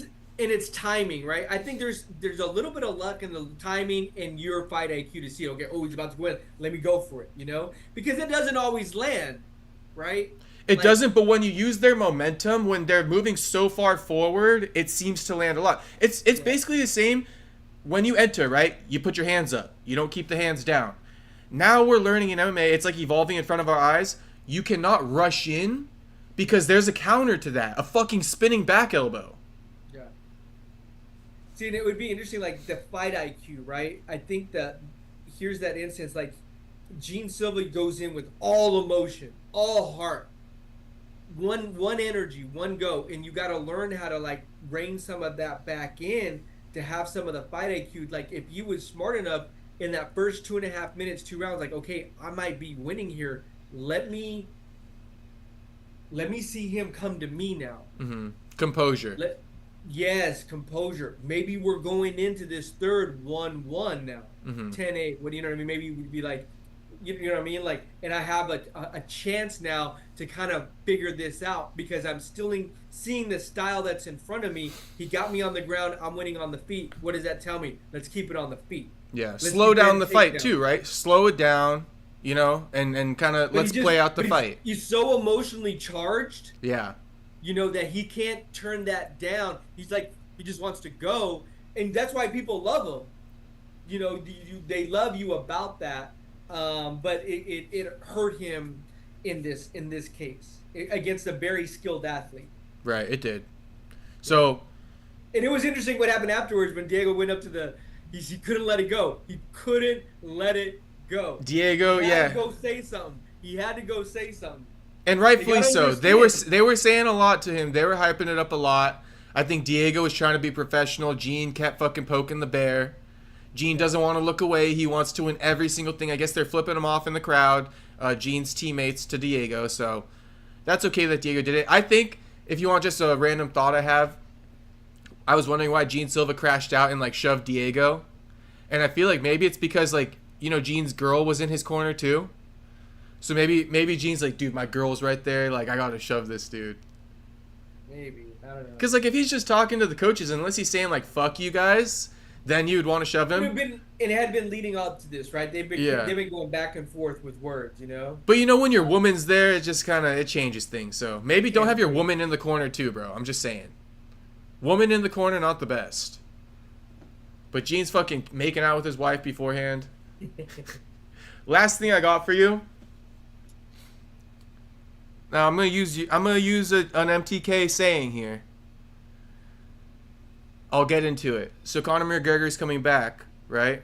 Okay. This is Dana's new golden goose. If you haven't been seeing some of the headlines, Dana's not running for president anymore. Yeah, he's moved off of John Jones. Now Dana's been talking to Conor almost every day. This is a setup. This is a setup. Dana White is about to talk about Conor McGregor like it's 2014 all over again, 2015 all over again. Like Conor hasn't been on roids like 3 times in the last fucking 5 years. Okay? He's about to sell you a bunch of wolf tickets about Conor's return, and this is a setup because Dana doesn't give a fuck about the condition Conor is in. Dana wants a big name for the UFC White House. He knows he needs a headliner. He doesn't have John Jones. So he's about to hype up Conor McGregor to the fullest. My thing is, I just said it, but I'm going to say it again. It's so sad that Dana is honestly like, because the question is, a lot of people are going to say, is Conor even ready to like come back? Like, is he even like in the shape to like return? Right. And Dana, deep down in Dana's heart, it's like, I don't give a fuck. I just need him to headline UFC White House. Like, because I want all the benefits of Conor's name. Squeezing that rag. Setting his ass up, dude. And Conor's out here posting, this is only the beginning. Chandler? Probably. Like, who wants to see that? No one. No one, but Dana's so arrogant, he's probably going to think he could sell that to people. I mean, that arrogant is a good word. He probably does think that. And he probably will. Maybe. He probably will. Here's another thing. I don't trust, just like you said about John, I don't trust Conor. Conor's going to do something in the next 3 to 6 months that's going to be like, I can't trust you. I can't rely on you. So let me ask you this, right? We all know that Conor was on steroids after he broke his leg, right? And he had to get a steel shin rod put in his leg. Now, he got back in the UFC testing pool because he had this fight with Chandler booked, right? To the point where they had press conferences and shit like that. So he was back in the testing pool. The Chandler fight was booked. So I'm just saying, He got out of the testing pool when he broke his leg, went on steroids, went back in the testing pool, okay? Then he pulled out of the Chandler fight because he broke his big toe. And again, he exited the testing pool. He recently only got back in like less than 2 months ago. Right. How the fuck is this legal? And that's what I'm saying. Dana is also like, he doesn't care. Like, he's willing to overlook so much shit. Like, how the fuck is this legal? This guy pulled at got out of the drug testing pool because of a pinky toe. Yeah. Like, how is that legal? I mean, there's never been like these like hard rules for this type of stuff, right? There isn't, and I guess that's what I'm saying. Like, can another fighter, if they're going to be out for 8 months? It's a very what word do I want to use? Open. Yeah, but like muddy waters almost. Like very like... Make it up as you go? Yeah, like there's no clear line of really what is and what isn't, and we'll kind of let anything go, and you can kind of say whatever you want. And well, we just won't draw attention to it. Yeah, let's just sell fights. I mean, I don't know. Yeah. So I guess... I got 10 minutes. Okay, we're pretty much done. But yeah, I mean, Conor's getting set up. And set up. My biggest thing is like, yeah, Conor's getting set up. I'm going to come one day with a shirt on. It's a setup. Mm-hmm. Conor is for sure getting set up here. I feel bad for him a little bit. I feel bad for him. At this point, it's like, just let it go, dog. Because what? You know what? If he loses, then what? Is he still the biggest star of all time? No. The last squeeze for Dana. He's going to go Bob Crawford now? No. Exactly. This is the last squeeze for Dana, I guess. This is literally the last squeeze. Like, I think there's a little bit of water left in there. Yeah, so that's the show, boys, but shout out to everyone. I was going to say, just what we were talking about earlier. Yeah. That cut, did you see the cut from Alessandro Costa from UFC Noche? I don't think I did. Let's see if I can. Is that in his teeth? That's his foot. Oh my gosh. Bro. I didn't see that. Yeah. Aljo's been like trolling hard after the Gene Silva Diego Lopez fight, going back and forth. I love that. Chael Sonnen called Imanov. Yeah, we got Imavov versus Imanov for number 1 contender now. Imavov responds. He goes, Chael first said Imanov just became the number one contender since Anthony Hernandez got out, right? And this clears up our argument. Yeah. And then Imanov says maybe, but Imanov got to go through me first. Honestly, when I read Chael's tweet, I read Imanov and I'm like, Chael. But this clears up our thing. Hey, now got to give it to Imanov. He's right? next. Yeah, he's locked in. Yeah. We were talking about earlier, David Haney is trying to sue his ex-fiancee for $350,000 worth of gifts he gave her during their relationship, including handbags and jewelry. Bruh, that's gone. Not happening. You lost it all. Not coming back. You hit it, and that was the price you had to pay for it.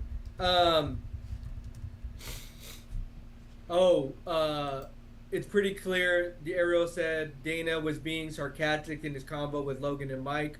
That was an interesting little back and forth they had about how even Dana felt about Ariel.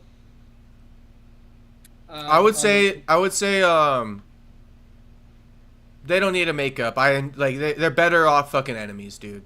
I like the parody. Ariel gets to come on the show and criticize Dana free of fear of repercussion. Right? If he becomes Dana's Nina Drama, we're not gonna trust Ariel as much. I enjoy the beef. I think it's healthy for the sport. Okay, Shakur said he could see Terence Crawford beating Ilia Topuria in MMA. Yeah, that was retarded. I got one for you. Dog. Bro. Not only beating, submitting. Shakur, stop. He said submitting. You ought to be specific. He said submitting. Bro. Crazy word. Stop. So don't even, how can you even say that with a straight face? Adrian Broner kicked off It Is What It Is podcast by Cameron. Now, this is up your alley.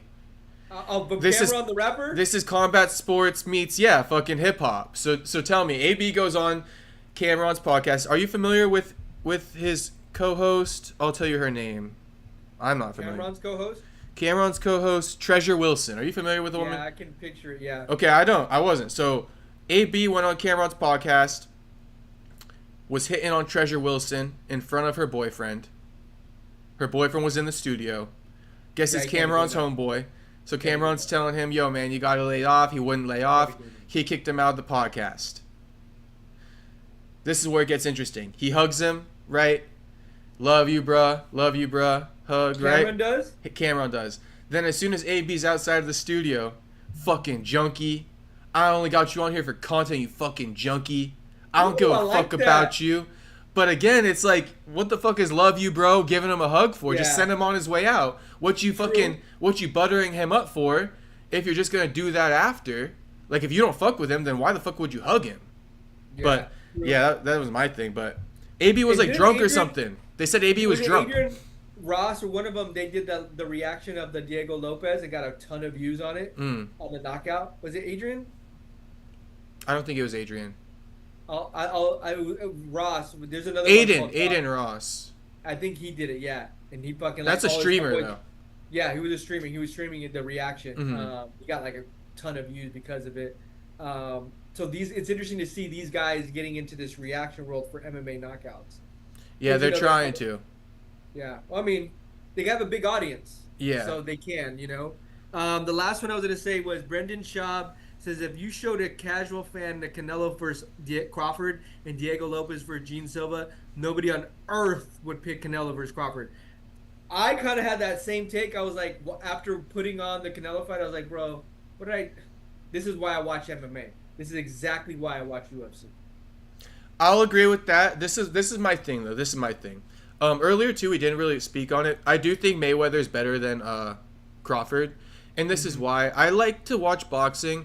And I think this is why I love Mayweather, because he was actually, I guess people disagree, a lot of people do, but I found Mayweather really exciting. The defensive, techniques he had. I found the fight between Mayweather and Canelo more exciting than Canelo versus Crawford, just because, the masterclass of offense and defense Mayweather put on. Yeah. That's why I watch boxing, because I like to see sometimes, I know that these are two of the best guys, and I know how good they are. So when I know the backstory of that, I know it's going to be hard for somebody to hit them, right? I couldn't even land one punch on these guys. Yeah. So when you look at it from the different perspective, I guess, like me, that's why I like it. But I will admit, I do like to watch UFC more. Yeah. But I'm just saying, the thing about boxing is you can't even compare it to, that UFC, like, oh, it's not as exciting as UFC. It's like it's not, but it's also like this It's a different art. it's a this careful craft. You know what I Yeah, mean? It's just different. You yeah, know? it's different. And I guess for me, it's almost like, do I like college football or do I like NFL? I like NFL. Right. I do like college football, but I like him. And it's like if you do watch college football, you got to manage your expectations, right? Because there's slightly different rules. What Yeah, are some of the different rules in college that I'm like? Well, You got like any? in college, you don't need 2 feet down.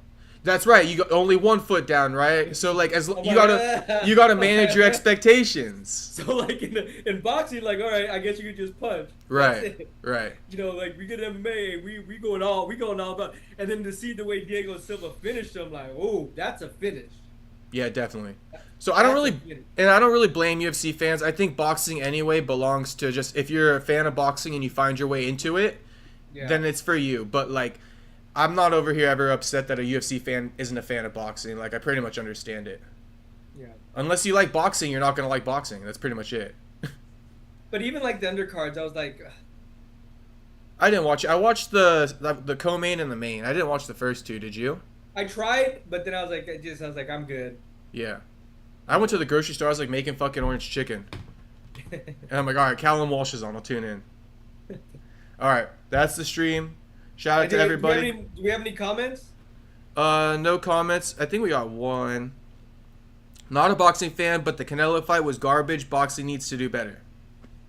Who was that from? Jose Chavez. You know, I'll say this.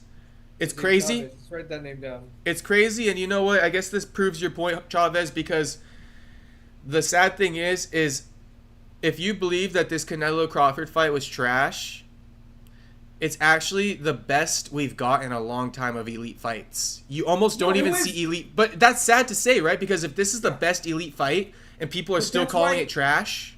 Hold on, and that's exactly why I have no faith in boxing. As far as its future, or? Yeah, I mean, exactly what you just said. Like, who are your stars? Canelo, Devin Haney, Ryan Garcia, Gervonta Davis. So you got 4 or 5 guys.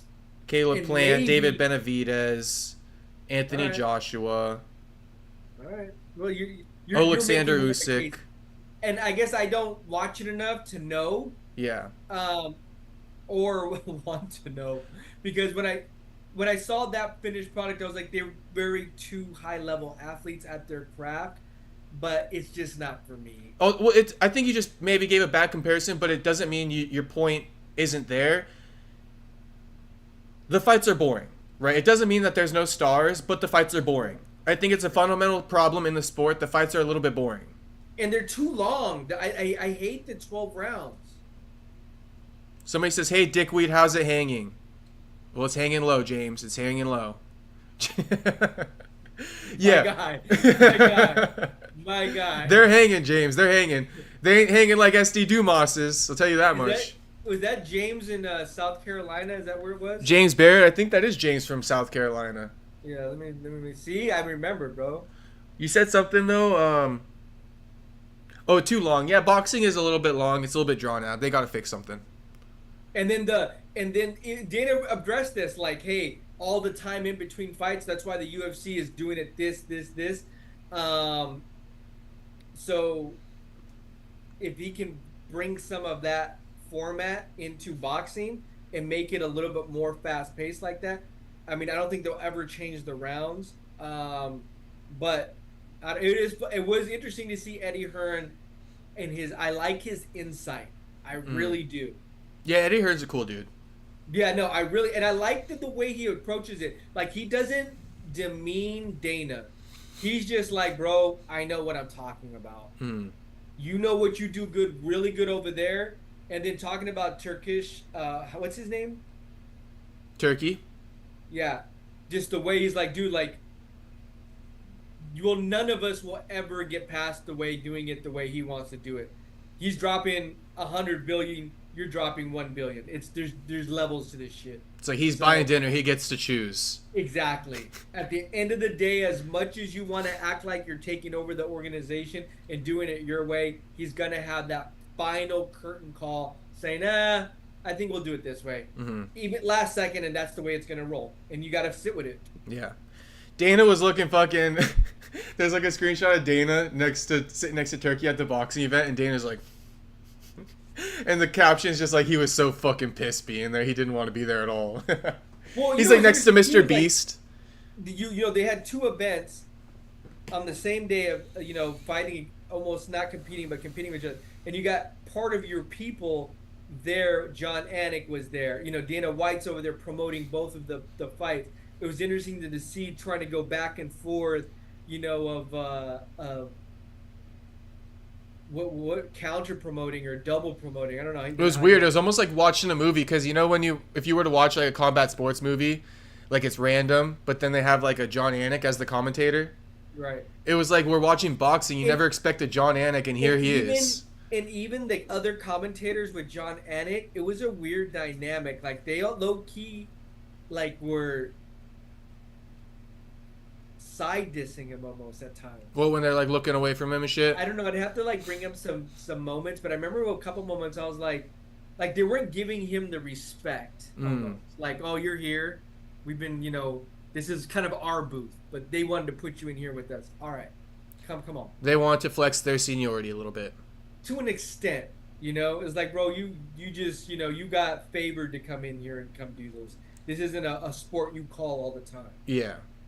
Didn't necessarily. I mean, maybe they're treating him like he didn't earn it. I don't know, but yeah, fair enough. There's territory with UFC and boxing. I get it. Max Kellerman, right? Max Kellerman been doing boxing forever. Mm-hmm. I was a huge Max Kellerman fan. Still am, because when he used to do his shows. But he had some side, like, kind of like just like they were questioning. There was sometimes John Anik would say something, and they would question it the way he would like I don't know. I'd have to bring up an example. I just don't have one on the top of my head. Okay. Anyway. Fair enough. James Barrett is from Chi-Town, so put Chicago down for James Barrett. Chi-Town. Yeah. My bad, doggy. Shout out Chicago. All my King Chicagoans. R.I.P. King Von. R.I.P. King Von. All right, boys. Shout out everybody who tuned into the stream. Make sure to like it and subscribe. And UFC Australia this weekend, we didn't even fucking touch on it, but Ulberg versus Alex Reyes. I'm hyped on this fight. So we'll be talking about that next week too. But that's a good fight. Reyes, yeah. I mean, I'm hyped on that one. Let's see if Dominick Reyes can beat Carlos Ulberg. Damn, he's really back. Because Reyes had a. Oh, this one starts at 7 p.m. Interesting. Oh, this one starts later in the day. Usually. Yeah. Okay, so it's actually going to be on Sunday then in Australia. Sunday in Australia, which is evening time for us here. And Jake Matthews, Neil Magny. Will Neil Magny get the job done again? Jake Matthews should be able to walk through him, but if he doesn't fight 3 rounds, it's not going to happen. Yeah, I'll go. Jake Matthews got to fucking get the job done over. I would Neil say Magny. this: they got Reyes is a dog. This is a prime example. UFC curating their fighters. They got 1, 2, 3, 4. New Zealand 5, 6, 7, 8, 9, 10, 11, 12 guys from that part of the region on this card. That's what the UFC does really well. They curate their regions and their fighters, and they put together these cards, and they say, look, here's all your fighters on the card. Mm-hmm. Do a really well job. No, really good. They've always done that, so it's good shit by them for sure. I like that they do that.